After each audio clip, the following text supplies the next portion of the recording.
ዛሬ የሊቀ ካህናቱ ተግባር በተለይም የኃጢአት ማስተሰሪያዎችን በተመለከተ እንማማራለን። ምን ማድረግ እንዳለባቸው ሊቀ ካህናቱ በስርየት ቀን ምን እንደሚያደርጉም ጭምር በሰፊው እናያለን። ይህም የስርየት ቀን ኢየሱስ ኃጢአታችንን ለማስተሰረይ ኃጢአታችንን ሁሉ ለማጠብ በመስቀል ላይ የሞተበትን ቀን የሚያመለክት ነው። ስለዚህም ይህን ክፍል እስኪ አብረን ለማንበብ እንሞክር። ዘሌዋውያን ምዕራፍ 23 ከቁጥር 27 ዘሌዋውያን ምዕራፍ 23 ከቁጥር 27 በዚህም በሰባተኛው ወር 10ኛው ቀን የማስተሰሪያ ቀን ነው። የተቀደሰ ጉባኤ ይሁንላችሁ፣ ሰውነታችሁን አስጨንቋት፣ ለእግዚአብሔርም የእሳት ቁርባን አቅርቡ ይላል። ይህ እግዚአብሔር ቃል ነው። አሁን ሊቀ ካህናቱ በስርየት ቀን ምን እንደሚያደርጉ ከማየታችን በፊት ስለ ማደሪያው ወይም ስለ ቤተ መቅደሱ አቅጣጫዎችና የአወቃቀር ስርዓት ያለንን ግንዛቤ ከመገምገም መጀመር ያስፈልጋል።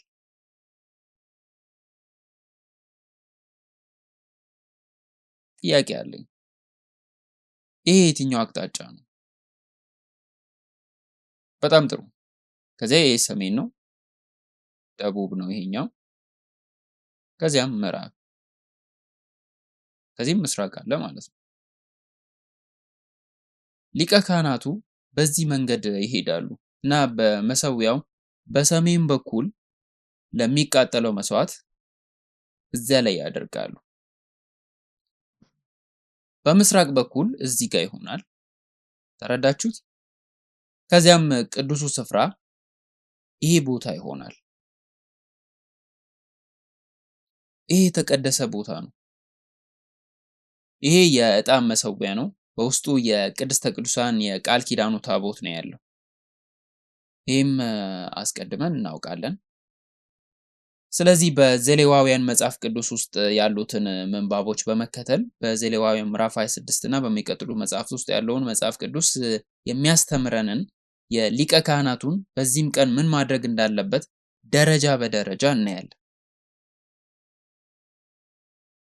ስለዚህም ይሄንን እያነበብን ወደታች እንወርዳለን። እግዚአብሔር ሙሴን ሁለት የአሮን ልጆች ከሞቱ በኋላ ወደ እግዚአብሔር ፊት ቀርበው በሞቱ ጊዜ እንደዚህ ተናገረው። እግዚአብሔር ሙሴን እንዲህ አለው፣ ወንድምህ አሮን በመጋረጃው ውስጥ ወዳለው ወደ መቅደሱ በምንም ጊዜ እንዳይገባ ንገረው። በታቦቱ ላይ ባለው የስርየት መክደኛ ፊት በምንም ጊዜ እንዳይገባ፣ አለበለዚያ ይሞታል። እኔ በስርየት መክደኛ ላይ በደመናው እታያለሁና አለው። አሮን ለኃጢአት መስዋዕት ወይፈንና ለሚቃጠል መስዋዕት አውራ በግ ይዞ ወደ መቅደሱ ይግባ አለው። ምን መውሰድ አለበት? ኮርማና አውራ በግ ነው አይደል? ዘሌዋውያን ምዕራፍ 16 ከቁጥር 29 እስከ 34 እንደዚህ ይላል። ይሄም የዘላለም ሥርዓት ይሁንላችሁ፣ በዚህ ቀን ትነጹ ዘንድ ማስተሰሪያ ይሁንላችሁ። በሰባተኛው ወር ከወሩም በ10ኛው ቀን ራሳችሁን አስጨንቋት። የአገር ልጅም በእናንተ መካከል የተቀመጠም እንግዳ ስራን ሁሉ አትስሩበት። በእግዚአብሔርም ፊት ከኃጢአታችሁ ሁሉ ትነጻላችሁ። ታላቅ ሰንበት ይሆንላችኋል። ራሳችሁን ታዋርዳላችሁ። የዘላለም ሥርዓት ነው።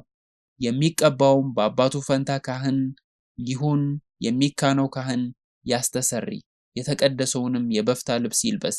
ለቅድስተ ቅዱሳኑም ያስተሰሪ፣ ለመገናኛውም ድንኳን ለመሰዊያውም ያስተሰሪ፣ ለካህናቱም ለጉባኤውም ሕዝብ ሁሉ ያስተሰሪ። ይህ አንድ ጊዜ በዓመት ለእስራኤል ልጆች ስለ ኃጢአታቸው ሁሉ ያስተሰሪ ዘንድ ለዘላለም ሥርዓት ይሆንላችሁ ዘንድ እግዚአብሔር ሙሴን እንዳዘዘው እንዲያደረጉ ይላል።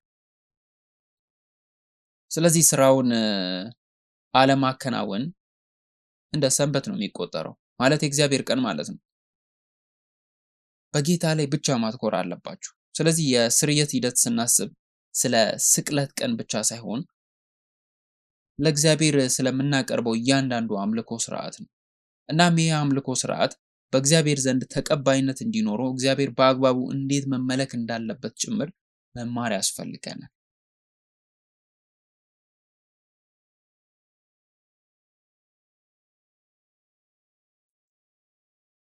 በዚህ ቀን እናንተን ለማንጻት ስርየት ይደረግላችኋል ይላል። እኔና እናንተ እግዚአብሔርን በምናመልክበት ጊዜ ሁሉ ይሄንን ስርዓት እንድንቀበል ከልብ ጸልያለሁ። ወደሱ በምንጸልይበት ጊዜ ሁሉ በጌታ ፊት ከኃጢአታችን ሁሉ ንጹህ እንሆናለን። ነፍሳችሁን ታዋርዱ ዘንድ ለእናንተ የእረፍት ሰንበት ይሆንላችሁ ዘንድ የዘላለም ስርዓት ነው ይላል። ስለ እረፍት ጽንሰ ሐሳብ ተናገረው።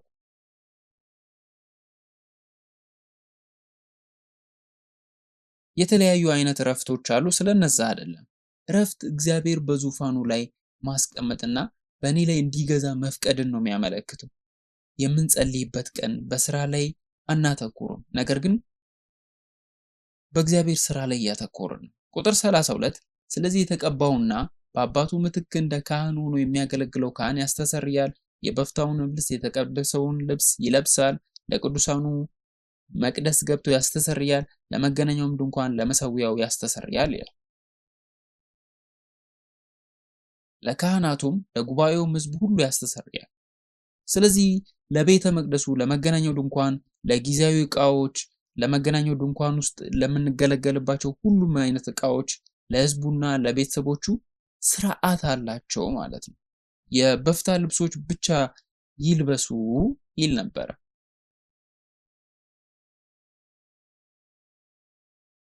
የተለያየ ቀለማት ስላላቸው ልብሶቹም የተመረጡ እንደሆኑ ተምረናል። በዚህ ቀን የማስተሰሪያ ስራውን ሲከናወን ነጭ ልብስ ብቻ መልበስ አለባቸው። ነጭ ቀሚስና ነጭ ልብስ አስታውሱ። ቁጥር 34 አሁን ይህ ለእስራኤል ልጆች በየዓመቱ አንድ ጊዜ ስለ ኃጢአታቸው ሁሉ ለማስተስረይ እንደ ቋሚ ስርዓት ይሆናቸዋል ይላል። እግዚአብሔር ሙሴን እንዳዘዘው ሁሉ አደረገ። ስለዚህ ሊቀ ካህናቱ ወደ ቅድስተ ቅዱሳን በሚገቡበት በዓመት አንድ ቀን ብቻ ነው። እንደ ቄስ አብርሃም ፓርክ መጽሐፋቸው በዚህ ቀን 4 ጊዜ ወደ ቅድስተ ቅዱሳን ይገባሉ እና እያንዳንዱ ምሁራን ወይም የአይሁድ ጽሑፎች የአይሁድ ጸሐፍት እንደሚናገሩት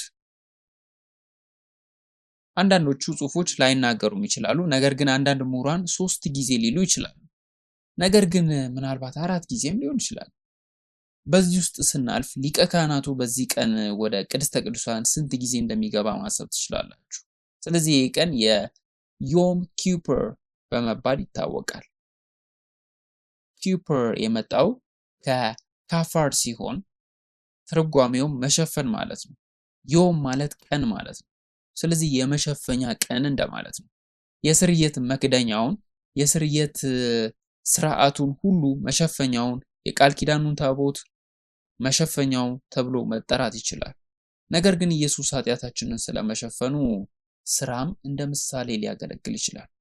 ስለዚህ ይህ ቀን ኃጢአታችን የሚሰረይበት ቀን ነው ብለው ይወስዳል። ሊቀ ካህኑ ወደ ቅድስተ ቅዱሳን ይገባል። ምንም አይነት ስራ የለበትም። ቅዱስ ጉባኤ ብቻ ነው ያለው። የሰላምም መስዋዕት ለማቅረብ ነው የሚገባው። ይህም እስራኤላውያን ወደ ቤተ መቅደስ መሄድ ግዴታ የነበረባቸው ቀናት አንዱ አይደለም። ዘሌዋውያን ምዕራፍ 23 ከቁጥር 27 እስከ 28 በዚህ በሰባተኛው ወር 10ኛው ቀን የማስተሰሪያ ቀን ነው።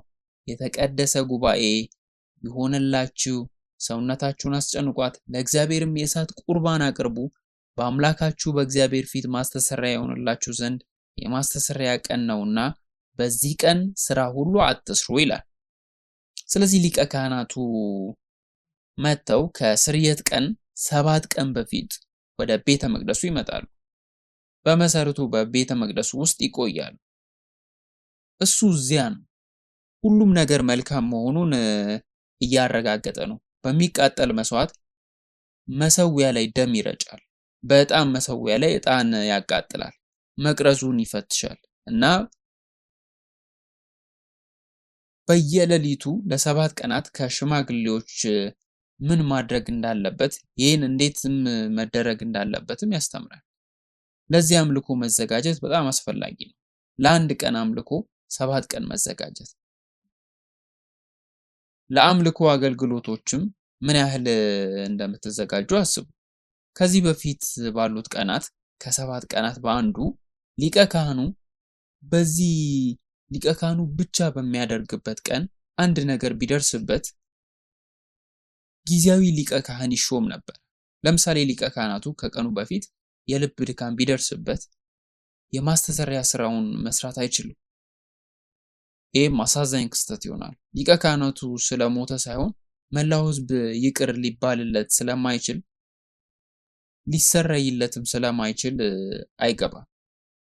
ዋናው ሊቀ ካህን ኃጢአት ቢሰራ ወይም እርኩስ ነገር በመንካት ቢረክስ ጊዜያዊ ሊቀ ካህን ይመረጣል። እናም እነዚህ ነገሮች ሊከሰቱ በሚችሉበት ጊዜ ምናልባት እሱን የሚተካ ጊዜያዊ ሊቀ ካህን ይመረጣል። እናም በስርየት ቀን ማለዳ ላይ ስለዚህ አንድ ቀን ቀደም ብሎ ጎህ ሲቀድ የተዘጋጁትን እንስሳት ለማየት ወደ ምስራቅ በር ይመጣል። ምንም ጥፋት እንደሌለበት ያረጋግጣል። ለመስዋዕትነት የሚያስፈልጉትን እንስሳትን ሁሉ እዚህ እንዳሉ ያረጋግጣል። ለምሳሌ በሬ፣ ፍየሎችን ወዘተ ያረጋግጣል። ወደ ቤተ መቅደሱ እየገባ ነው እና ምን ማድረግ እንዳለበትም ይገመግማል። ስለዚህ እንደገና ምርመራ ያደርግና በጭንቅላት ውስጥ ደረጃ በደረጃ የሚያልፉ ነገሮችን ያስተካክላል። ከሌሎች ካህናት ጋርም ይወያያል፣ ስብሰባዎችንም ያደርጋል። ከስርየት ቀን በፊት ባለው ምሽት ሊቀ ካህናቱ ከካህናቱ ከፍተኛ አዛውንት ጋር ይገናኛሉ። የካህናት አለቃ ልምዱን እንዲያስተምረውና እንደገና እንዲያሳየው ያደርጋል። ሊቀ ካህናቱ አስቀድሞ ቢያውቅም እንኳ ደግሞ ይሄዳል። እያንዳንዱ እርምጃ በደረጃ መሄድ አለበት። እንደሚረዳ ለማረጋገጥም የሚካሄድ ስርዓት አለ። ሊቀ ካህናቱ ስለ ስርየት ቀን ቅዱሳን መጻሕፍትን ያነቡ እና ሊቀ ካህናቱን እንዲምል ያደረጉበትም ስርዓት አለ። በዚህ ሌሊት ሊቀ ካህናቱ መተኛት የለበትም፣ እንቅልፍም አይተኛም። ይሄ ደግሞ ለጌታ ቀን ንቁና ራሱን ዝግጁ ያደረገ መሆኑን ያመለክታል። ነገር ግን በዚህ ጊዜ እንቅልፍ እንዳይተኛ ማረጋገጥ እንደ የተሳሳተ ህልም እንዳያይ፣ ኃጢአት ሊያደርግ የሚችል ሰው እንዳይገናኘው ሊቀ ካህኑ መተኛት የለበትም። ስለዚህ ወጣቱ ቄስ ሌሊቱን ሙሉ ሊቀ ካህናቱ እንቅልፍ እንዳይተኛ ለማረጋገጥ መመላለስ አለበት። እሱን እየወጉ ወይም በእውነት ሊቀ ካህኑ ብለው እየጠሩት ማለፍ አለባቸው። አልፎ አልፎ ነክተው ንቁ መሆናቸውን እያረጋገጡ መሆን አለባቸው። በዛ ቀን ላይ ንጋቱ የሚፈነድቀው በስርየት ቀን ነው። በ10ኛው ቀን የቲአይ ወር ነው። ስነ ስርዓቱ የሚጀምረው በፀሐይ መውጣት ነው። ሊቀ ካህናቱ ዘግይቶ ሊሆን ይችላል፣ ምክንያቱም አልተኛም። እሁድ ጠዋት ወደ ቤተ ክርስቲያን ዘግይቶ የመምጣት ልምድ ካላችሁ ነቅታችሁ ኑሩ። ያ የእናንተ መፍትሄ ነው። ስለዚህ ዘግይቶ ከመጣ አይሰራም ማለት ነው። ምናልባት ይሄ ድንገተኛ ነገር ይመስለኛል፣ ግን በግሌ አስባለሁ። በግሌ ላይሆን ይችላል። ምናልባት እግዚአብሔር ተመሳሳይ ነገር ሊያስብ ይችላል። ለእግዚአብሔር የምናደርጋቸው እጅግ በጣም መጥፎ ነገሮች አንዱ ለአምልኮ አገልግሎት ዘግይቶ መገኘት ይመስለኛል። ብዙ ሰዎች ምን ያህል ሰዓት እንደሆነ የአምልኮ አገልግሎታችንን ያውቃሉ። እሁድ 10 ሰዓት ከ40 ላይ። አገልግሎታችን ሮቡ የሚጀምረው መቼ ነው? 7 ሰዓት ከ40 ላይ። ልክ ነኝ? 8 ሰዓት አይደለም። እሺ፣ ምክንያቱም ዛሬም ቢሆን እስከ 8 ሰዓት አካባቢ ድረስ እየተመለከትኩ ነበር። ይሄ መቅደስ እስከ 8 ሰዓት አካባቢ ባዶ ነበር። ማን ነው ምስጋናውን አምልኮን የመዝለል መብት ያለው? ማን መብት ሰጥቶት ነው ብዬ አስባለሁ። እግዚአብሔርን ሳላመሰግን የሚያስፈልገኝን ስጠኝ ብዬ ለመጠየቅ ብቻ የመናገር መብት እንዳለኝ እንዴት አስባለሁ? አንድ ሰው በዚያ ስብሰባ ላይ ዘግይቶ ሲደርስ እንኳን ቅር ተሰኝቼ አውቃለሁ። ምክንያቱም አንዳንድ ጊዜ እንደዚህ አስባለሁ፣ እዚህ ኃጢአቴን በመግለጤ ያዝናል። ምክንያቱም ጊዜ እንደናንተ ውድ ነው ብዬ አስባለሁ። ምንም እንኳን ብታገኙም ለሰዓታችሁ የበለጠ ክፍያ ልታገኙ ትችላላችሁ። ጊዜ የበለጠ ቅድሚያ የሚሰጠው ነገር ስለሆነ ውድ ስለሆነ ጊዜን በሰዓት 15 ደቂቃ ከ30 ደቂቃ በማዘግየት እያባከነ እንደሆነ እገምታለሁ። እኔ እንኳን ብዙም ትርጉም የማይሰጥ ሰው የጊዜን ውድነት ያስባል ብዬ አስባለሁ።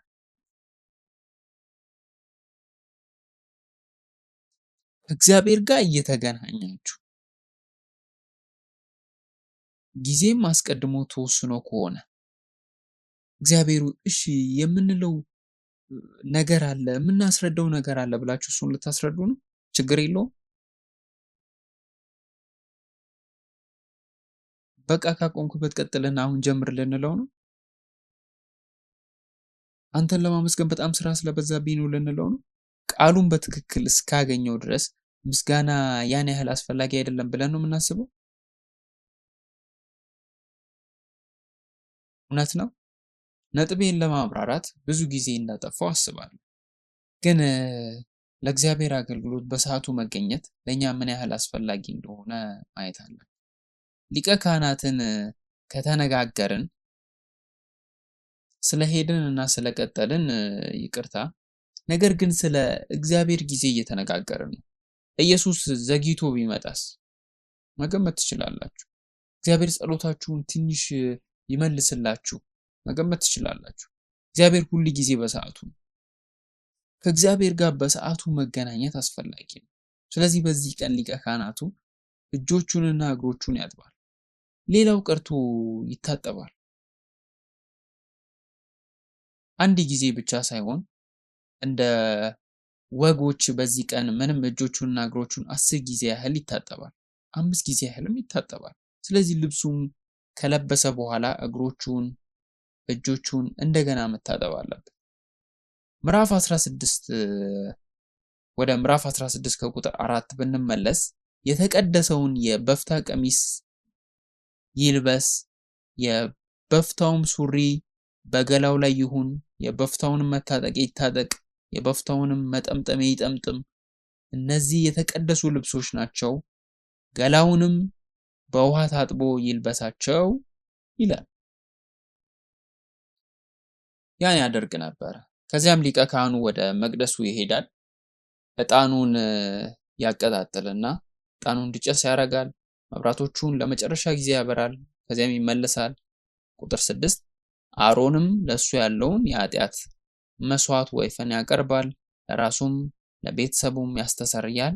አሁን ኢየሱስ ይህን ማድረግ የለበትም። ነገር ግን ሰብአዊ ካህናት ይህን መጀመሪያ ማድረግ አለባቸው። ሌሎች ሰዎች ከመቅደማቸው በፊት፣ ለሌሎች ሰዎች ከማስተሰረያቸው በፊት እሱ ራሱ ኃጢአተኛ ስለሆነ ለራሱ ኃጢአት ማንኛውንም ነገር ከማድረግ በፊት ለራሱና ለቤተሰቡ ይቅርታን ማግኘት አለበት። ለራሱና ለቤተሰቡ ማስተሰረያ ወይፈኑንና በሰሜን በር መካከል ማስቀመጥ አለበት። የማድሪያ መዋቅር በሰሜን በርና በሚቃጠል መስዋዕት መካከል ማስቀመጥ አለበት። እጁንም በወይፈኑ ላይ አድርጎ ኃጢአቱን መናዘዝ አለበት። ጌታ ሆይ በፊትህ በድያለሁ፣ ረክሻለሁ፣ እርኩስ ነኝ፣ እኔና ቤተሰቤ የፈጸምነውን ኃጢአት እባክህ ይቅር በል ብሎ መለመን አለበት፣ መናዘዝ አለበት። ያንን ጸሎት ጮክ ብሎ ከጸለየ በኋላ በዙሪያ ያሉ ሰዎች የሰማይ አምላክ ስም ይክበር ብለው ይመልሱለታል። በዚያም ወይፈን ላይ ይጸልያሉ። በመሰረቱ ኃጢአቱን ወደዚያ ወይፈን ያስተላልፋል። ከቁጥር 7 እስከ 11 ሁለቱንም አውራ ፍየሎች ወስዶ በመገናኛው ድንኳን ደጃፍ አጠገብ በእግዚአብሔር ፊት ያቆማቸዋል። አሮን በሁለቱ ፍየሎች ላይ ዕጣ ይጥልባቸዋል። አንዱን ዕጣ ለእግዚአብሔር፣ ሌላውን ዕጣ ለሚለቀቅ ይላል።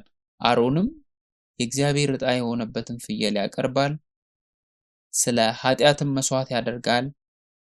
የመለቀቅም ዕጣ የሆነበትን ፍየል ያስተሰርይበት ዘንድ ለመለቀቅም ወደ ምድረ በዳ ይሰደው ዘንድ በሕይወቱ በእግዚአብሔር ፊት ያቆመዋል ይላል። እጣው ነው የሚመርጠው። በምስራቅ በኩል አልፎ ለፍየሎች ዕጣ በመምረጥ እንደሚቃጠል መስዋዕት መሰዊያው ወደ ሰሜን ይሄዳል ማለት ነው። አንዱን ለእግዚአብሔር አንዱን ደግሞ ወደ ምድረ በዳ እንዲሄድ ማለት ነው። የፍየል መባ ማለት ልክ እንደ መባ ማለት ነው። ይህን ዕጣ ነው የሚለየው። ዕጣውንም ለእግዚአብሔር ያስቀምጣል። ዕጣውንም በራሱ ላይ ያደርጋል። ይህን ለእግዚአብሔር የኃጢአት መስዋዕት አድርጌ እሰጣለሁ ይላል። በዙሪያ ያሉ ሰዎች የሰማይ አምላክ ስም ይክበር፣ ክብር ይሁን ይላሉ። በአንገቱ ላይም የፋራ ገመድ ያስራል። ቁጥር 11 አሮንም ስለ ራሱ ኃጢአት የሚሰዋውን መስዋዕት ወይፈኑን ያቀርባል፣ ለራሱም ለቤተሰቡም ያስተሰርያል። ስለ ኃጢአቱም የእሱን መስዋዕት ወይፈኑን ያርዳል ማለት ነው። ስለዚህ ቀደም ብሎ ለበሬው እንደጸለየ አስታውሱ። አሁን በሬውን ሊያርድ ነው። ትልቅ በሬ ማረድ አስቡ። ማንኛውም አይነት ሕያው ነገር ማረድ ቀላል አይደለም አይደል? ነገር ግን ሊቀ ካህናቱና ብዙውን ጊዜ በሌሎች መስዋዕቶች ሰዎች የበግ ጠቦቶችን ያመጡ ነበር። ልክ እንደ አንዳንድ ጊዜ በግ በዚያ ጊዜ በጎች እንደ የቤት እንስሳ ጊኒ አሳማ ወይም የቤት እንስሳ ጥንቸል፣ የቤት እንስሳ ሃምስተር፣ የቤት እንስሳ ውሻ ወይም ደግሞ ድመት አይነት ናቸው። የራሳችንን የቤት እንስሳ ይዘን መተን በሱ ላይ እንጸልያለን። በኃጢአቴ ምክንያት ይህን እንስሳ እንዲሞት አደርጋለሁ፣ ጉሮሮውን ይቆረጣል እና ደሙን ያወጣል ብለን ማሰብ እንችላለን። አታለቅሱ። እዚህ ካሉ ትንንሽ ልጆች ጋር እየተነጋገርኩ ነው ብዬ አስባለሁ። እናም ስለዚህ በዚህ ተሞክሮ ምክንያት የሆነ ነገር ብሰራ ወይም አንድ ሰው በዛ ኃጢአት ምክንያት መሞት እንዳለበት ቢገነዘቡ ብዬም አስባለሁ።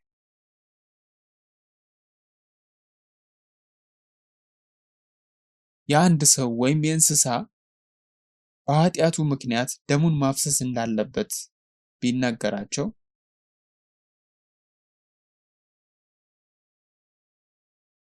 ልክ እንደዚሁ ነው ሊቀ ካህኑን በሬውን የሚያርዱ። ደሙን ይሰበስባል፣ ለሌላ ቀይስ ይሰጠዋል፣ ማነሳሳቱን እንዲቀጥል። ደሙ ቢቆም ምን ይሆናል? ማነሳሳቱ ካቆመ ደሙ ይረዝማል። ስለዚህ ፈሳሽ ሆኖ እንዲቆይ ማነሳሳቱን መቀጠል አለበት። በእግዚአብሔር ፊት ከሚቃጠል መስዋዕት መሰዊያ ላይ በእሳት ፍም የተሞላ ድስት ውስጥ እፍኝ ከተፈጨ ጣፋጭ ዕጣን ወስዶ ወደ መጋረጃው ያመጣዋል። ስለዚህ ወደ ወይፈኑ ካመጣ በኋላ ከገደለ በኋላ ደሙንም ሰብስቦ ለካህኑ ይሰጣል። ያ ካህንም ማነሳሳቱን ይቀጥላል።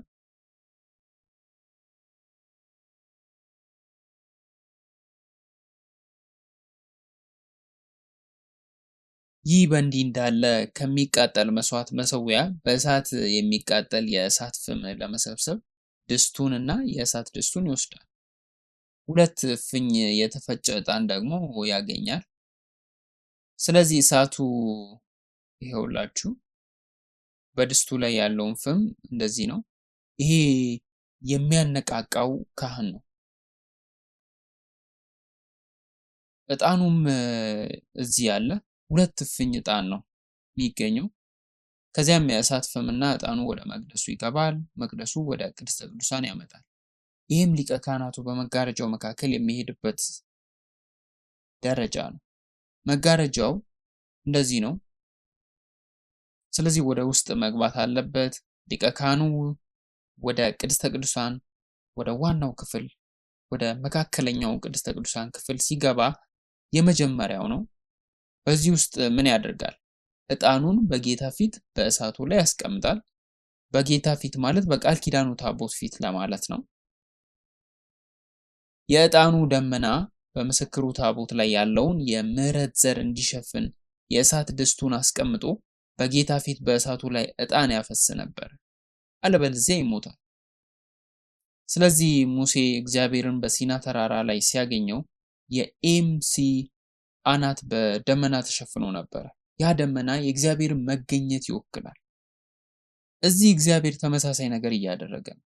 ነገር ግን ሊቀ ካህናቱ በዚህ እሳትና ዕጣን ያንን ደመና እንዲሰራ እየነገረ ነው። የሚያደርገውም ይህንኑ ነው። የእሳት ድስቱን አስቀምጦ ዕጣኑን የተፈጨውንም ዕጣን በላዩ ላይ ያስቀምጣል። ይህም ጢሱ እንዲወጣ ያደርገዋል። ቦታው ሁሉ በደመና የተሸፈነ ያህል ነው። ቁጥር 14 ከወይፈኑም ደም ወስዶ በምስራቅ በኩል ባለው የስርየት ዘር ላይ በጣቱ ይረጨዋል። በምስራቅ በኩል ደግሞ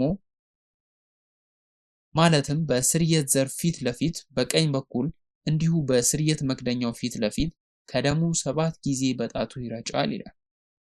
ሊቀ ካህናቱ ዕጣን ካበራ በኋላ ይወጣል። ደሙን የሚያነቃቃው ካህን አስታወሳችሁ? ቅድም ያልኳችሁ ከነዚህ ካህን ደም ወስዶ ለሁለተኛ ጊዜ ይገባል። ይሄ ደሙን ይዞ የቃል ኪዳኑን ታቦት ላይ የሚረጭበት ለሁለተኛው ጊዜ ነው።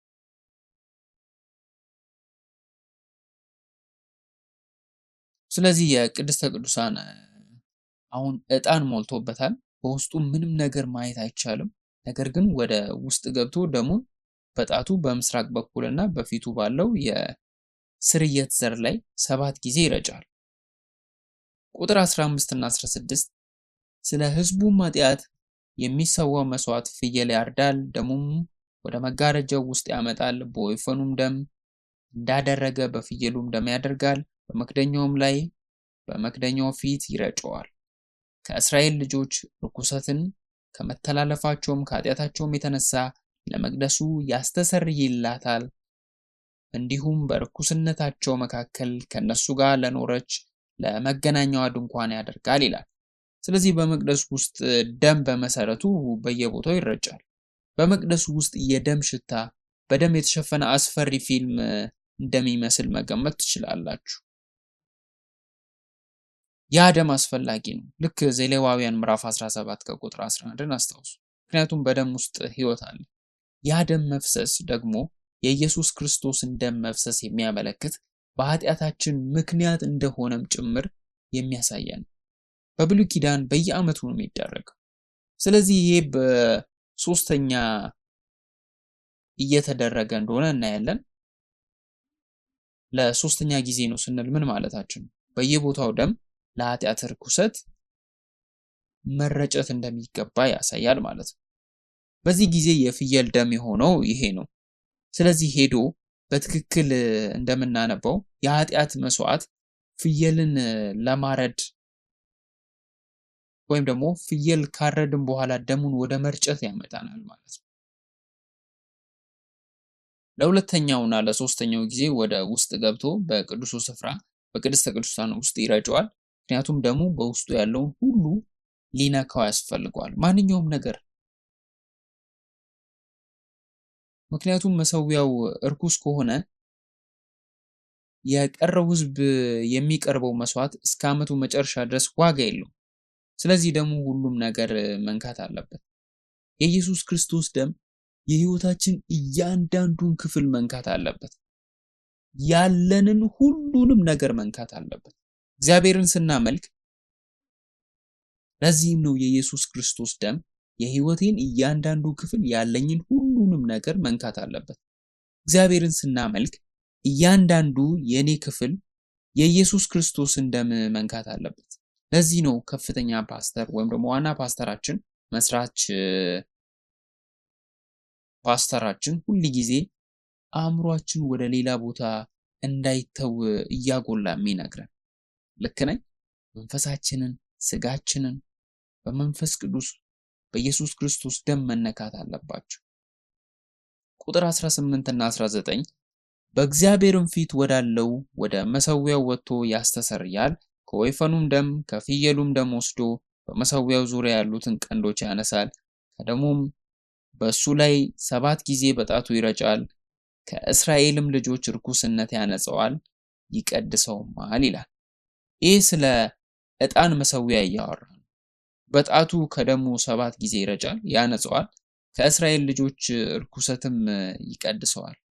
ስለዚህ በጥንቃቄ ማየት ከቻልን የዚህ መሰዊያ ቀንዶች ቀይ ቀለም የተቀቡ ናቸው። ያ ደም ነው። ስለዚህ ወደ ቅዱሱ ስፍራ መጥተው የበሬውንና የፍየሉን ደም ቀላቅሎ በዕጣኑ መሠዊያ ቀንዶች ላይ ያፈሳል። ደሙንም በጣቱ መሠዊያ ላይ 7 ጊዜ ይረጫል። የቀረውን ደም ወደሚቃጠለው መሥዋዕት መሠዊያ አምጥቶ እንዲሁ ያደርጋል። ደሙንም በቀንዶቹ ላይ ያፈሳል።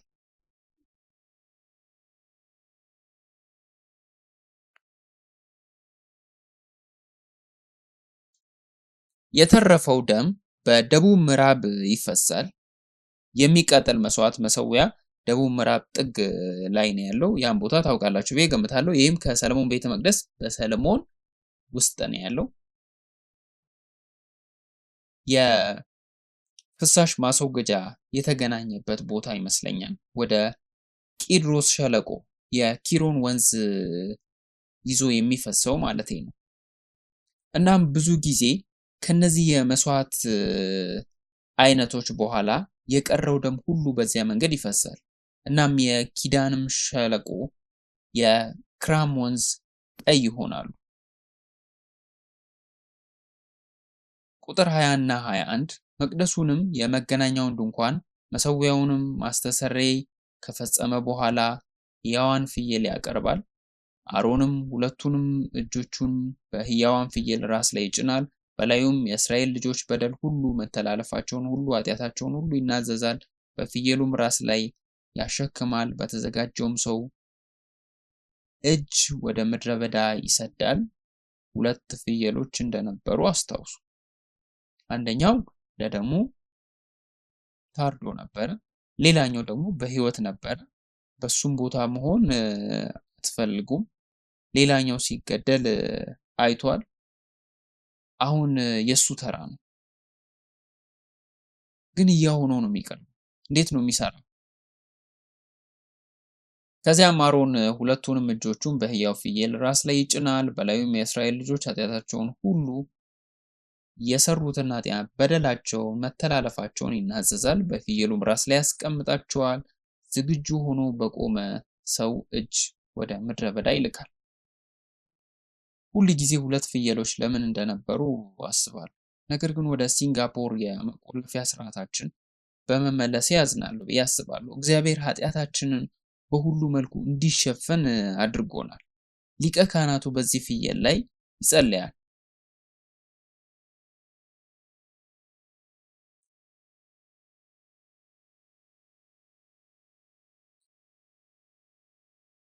የምድረ በዳ ፍየል ነው።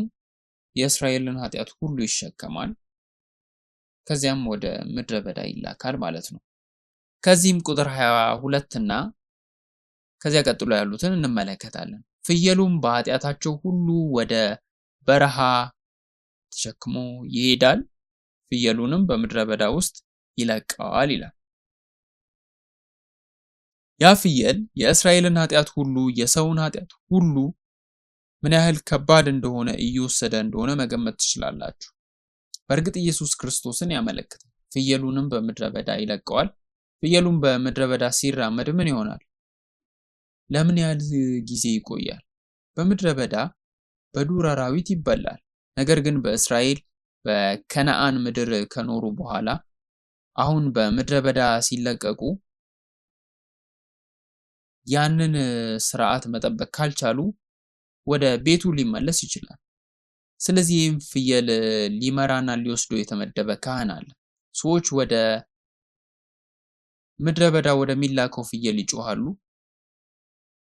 ኃጢአቴን ውሰዱልኝ፣ ወደ ምድረ በዳ ውሰዷቸው እና እንግዲህ እዚያ ቆዩ፣ አትፍቀዱለትም ይላል።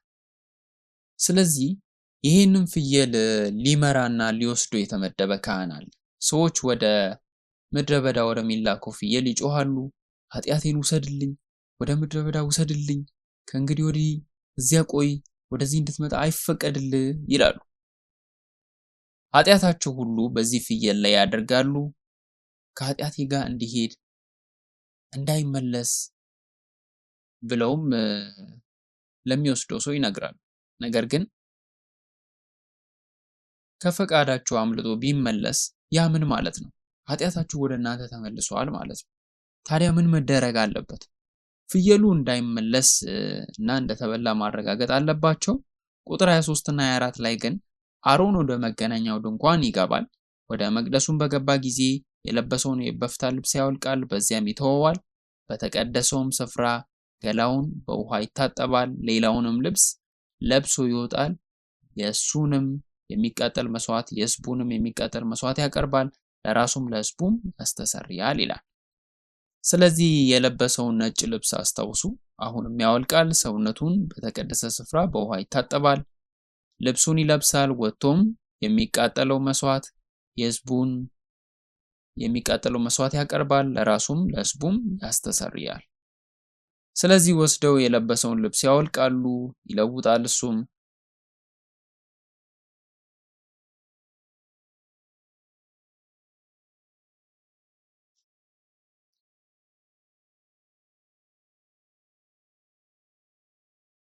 የምድረ በዳው ፍየል ከተለቀቀ በኋላ ማለት ነው። ኃጢአቱ ሁሉ ተሸፍኗል። ስለዚህ ልብሱን ያወልቃል።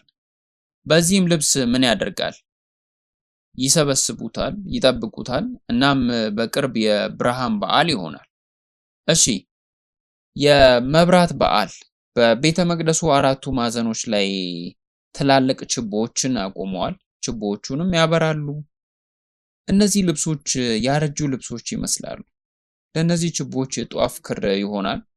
በብዙም የወይራ ዘይት ይቃጠላል። በእነዚህም ልብሶች የተቃጠሉት መላውን ከተማ ያበራል። ኃጢአቶችንም ማቃጠል የደስታ በዓል ነው። ያበራሉ። እናም ያን ነው ኢየሱስ በራሱ ዘመን የገለጸው። ዮሐንስ ወንጌል ምዕራፍ 8 ላይ ወደታች ስታነቡ ታሪኩን ታገኛላችሁ። ባለ ታሪኳን ታስታውሳላችሁ። ከታሪኩ በኋላ ግን ምን አለ? የብርሃን በዓል እንደሚከበር ተናገረ። እንዲህ እያለ ይህን ሲያደርጉ ሴትዮዋን አመጡ እሱ ጋር። በዝሙት የተያዘች ነች። ወደ ኢየሱስ አመጧት። ፍረድባት እያሉ መጡ። ኢየሱስ ምን አለ? ከኃጢአቷ ነፃ አወጣት፣ እኔም አልፈርድብሽም አላት። ከዛም በኋላ ምን አለ? እኔ የዓለም ብርሃን ነኝ አለ።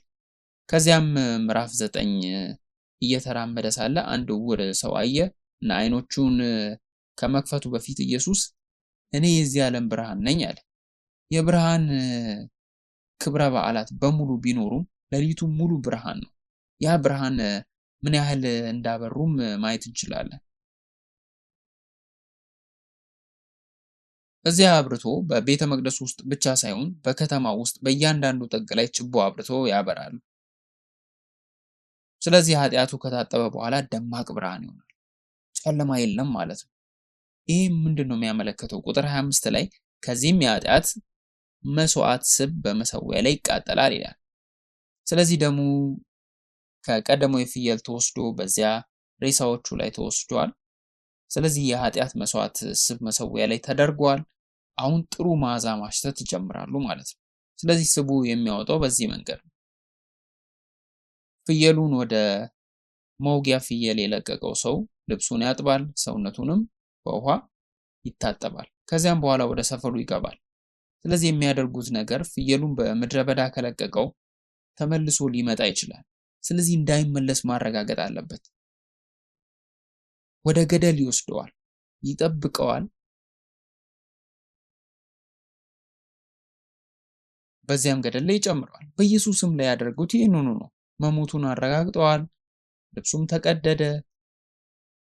ከዚያም ወደ ገደል ጨመሩት ማለት ነው። ደረጃ በደረጃ ሂደቱ ተመሳሳይ እንደሆነ እያያችሁ ነው።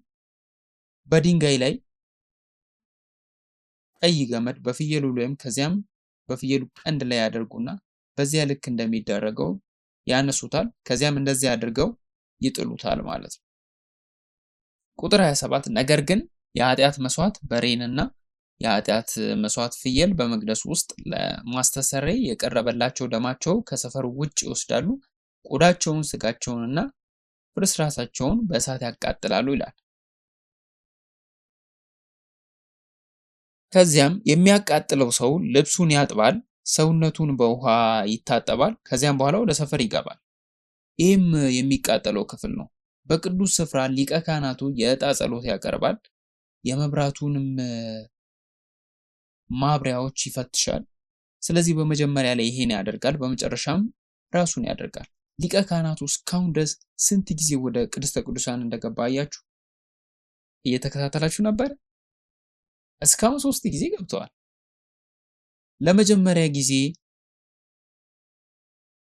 እሳት ለማምጣት፣ ጭስ ለማጨስ፣ ደመና ለማቀጣጠል፣ ለሁለተኛ ጊዜ የበሬውን ደም አምጥቶ፣ ሶስተኛ ጊዜ የፍየሉን ደም እያመጣ፣ ለአራተኛ ጊዜ ምን እያደረገ ነበር? የአይሁድ ሊቃውንት ሊቀ ካህናትም በአራተኛው ጊዜ ምን ለማድረግ እንደሄደ ይገምታሉ። እንግዳ የሆነ ግምት ውሰዱ። እኛ የጽዮን ቤተክርስቲያን አባላት ይህን በትክክል እናከናውናለን። ለማጽዳት፣ ንጹህ ለማድረግ የምናጸዳበትን እቃዎችንም እዛው አስቀምጠናል። ሁሉን ነገር እዚያ አስቀምጠን ነው ጨርሰን የምንወጣው። ያስቀመጥነውን ነገር ሁሉ መልሰን ማውጣት አለብን። ሌላ ማን ሊገባ ነው? እሺ ሊቀ ካህናቱ ሁሉም ለአራተኛ ጊዜ ለመውሰድ መግባት አለበት። ከዚያም በኋላ ሊቀ ካህናቱ ከመቅደሱ ይወጣል። ከመውሰዱ በፊት ነው እንግዲህ ይታጠባል። ልብሱ ወደ ተራው የሊቀ ካህናቱ ልብስ ከተለወጠ በኋላ እጆቹንና እግሮቹን ታጥቦ የሊቀ ካህናቱን ልብስ አውልቆ ተራ ልብሱን ይለብሳል። ከዚያም ወደ ቤቱ ይመለሳል። ካህናቱም ይከተሉት ነበረ። በደስታም ትልቅ ግብዣ ያደርጋሉ። ምናልባት ኃጢአታቸው ሁሉ ታጥቧል፣ የአምልኮ አገልግሎታቸው ይሄ መሆን አለበት የሚለውን ነገር ያወራሉ። ወደ ውስጥ ስንገባ በከባድ ልብ ልንገባ እንችላለን። ነገር ግን ከአምልኮ አገልግሎታችን በኋላ ግብዣ ማድረግ አለብን። ህብረታችን የሚያተኩረው ይሄንን ነው። ህብረት ማለት እግዚአብሔር ስለምናመልከውና እግዚአብሔር ኃጢአታችንን ስለወሰደልን እርስ በርሳችን መደሰትና ማክበር ነው። ስለዚህ አገልግሎታችን እግዚአብሔር የሚያውቀው ነገር፣ እግዚአብሔርን የሚያስደስት፣ እግዚአብሔርን የምናከብርበት፣ የምናመሰግንበት መሆን አለበት። እንጸልይ። ሰማያዊ አባታችን ኃጢአታችን የሚያስተሰርይ ስምህ የሚከበርበት እውነተኛ የአምልኮ አገልግሎት እንድናስብ ይህን ጊዜ ስለሰጠን እናመሰግናለን።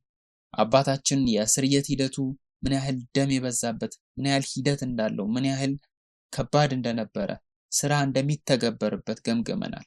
ነገር ግን በኢየሱስ ደም ምክንያት ዕብራውያን ምዕራፍ 9 ከቁጥር 12 እንደሚለው እነዚህ ሁሉ የብሉይ ኪዳን ሂደቶች አሁን ተጠናቀው ሁሉም በአንድ ጊዜ ኢየሱስ ክርስቶስ በደሙ አከናውኖ ስላለፈ፣ ኢየሱስ አሟልቶልን ስላለፈ በነፃነት እንድናመልክ ስለፈቀድክ እናመሰግናለን እና በምንሰግድበት ጊዜ፣ በምንጸልይበት ጊዜ ሁሉ ኃጢአታችንን ይቅር ስለተባለ ወደ አንተ እንድንቀርብ መንገድ ስለከፈትክ እናመሰግናለን።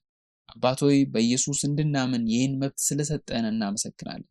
በፍጹም ልባችን፣ በፍጹም ነፍሳችን፣ በፍጹም አእምሯችን፣ በፍጹም ሰውነታችን ጭምር እንድናመልክ እርዳን።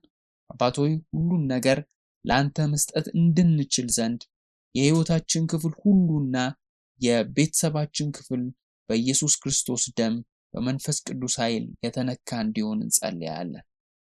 አባት ሆይ በትክክለኛው መንገድ ካላመለክን፣ አንተን አለማምለክን ካሳየን፣ እኛ ውስጥ በደል ቢገኝ እባክህን ይቅር በለን።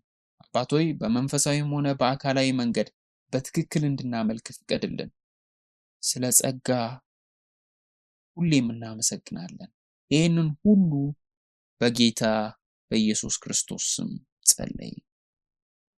አሜን።